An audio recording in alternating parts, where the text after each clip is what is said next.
Hi hello. അപ്പോൾ നമ്മുടെ ഈ വേനൽ അവധിക്ക് അടിച്ചു പൊളിക്കാൻ പറ്റിയ സ്ഥലങ്ങളിലൊന്നായ നമ്മുടെ ഇടുക്കി ജില്ലയിലെ വാഗമൺ പോകുന്ന റൂട്ട് നമുക്കൊന്ന് കണ്ടു നോക്കിയാലോ.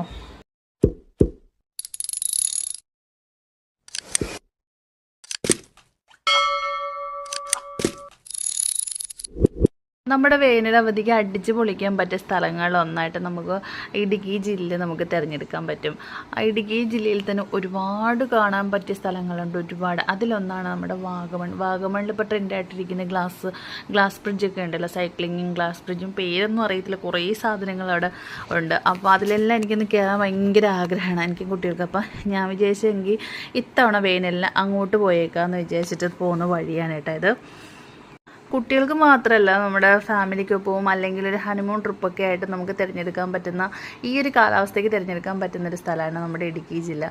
അത്രമേൽ മനോഹരമായ കാഴ്ചകളുള്ളൊരു സ്ഥലം എന്ന് വേണമെങ്കിൽ തന്നെ പറയാം.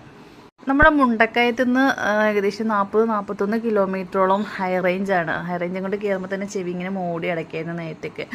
അപ്പോൾ ഇത്തവണ നമ്മൾ ഉച്ച സമയമാണ് വന്നിരിക്കുന്നത്. ഉച്ച സമയത്ത് വന്നത് കൊണ്ട് തന്നെ റോഡിലൊക്കെ വലിയ മഞ്ഞൊന്നും കാണാനില്ല. രാവിലെയും വൈകുന്നേരങ്ങളിൽ നല്ല മഞ്ഞായിരിക്കും.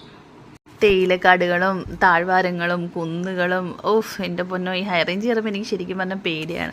പിന്നെ വരുന്ന വഴി ഒരു 3-4 ആക്സിഡൻറ്റും കൂടെ കണ്ടിട്ട് ആകെ തല പെരുത്തിട്ടിരിക്കുക. നിങ്ങൾ ഈ സ്ഥലം ചൂസ് ചെയ്യുകയാണെന്നുണ്ടെങ്കിൽ ഒരേ ഒരു കാര്യം ശ്രദ്ധിക്കുക, ഓവർടേക്കിങ്ങും ഓവർ സ്പീഡും പാടില്ല കേട്ടോ. കാരണം റോഡ് അങ്ങനത്തെ റോഡാണ്. അതുകൊണ്ട് തന്നെ വളരെ ശ്രദ്ധിച്ച് പോകണം. നമുക്ക് പെട്ടെന്ന് എത്തിയിട്ട് തരണമെന്ന് കാര്യമില്ല, ഇതുപോലെ സാവകാശം കണ്ട് പോകണതാണ് അതിൻ്റെ ഒരു ദിവസത്തേക്കൊക്കെ നമ്മൾ പ്ലാൻ ചെയ്യാതിരിക്കുക. 2-3 ദിവസമൊക്കെ നമ്മൾ ഈ ഒരു ടൂർ പാക്കേജ് പ്ലാൻ ചെയ്യുകയാണെന്നുണ്ടെങ്കിൽ നമുക്ക് അവിടുത്തെ ഏകദേശം ഒട്ടുമിക്ക കാര്യങ്ങളും കാഴ്ചകളും കണ്ട് മടങ്ങി പോകാവുന്നേ ഉള്ളൂ. അതുകൊണ്ട് എല്ലാവരും 2-3 ദിവസമൊക്കെ ആയിട്ട് പ്ലാൻ ചെയ്ത് വരിക.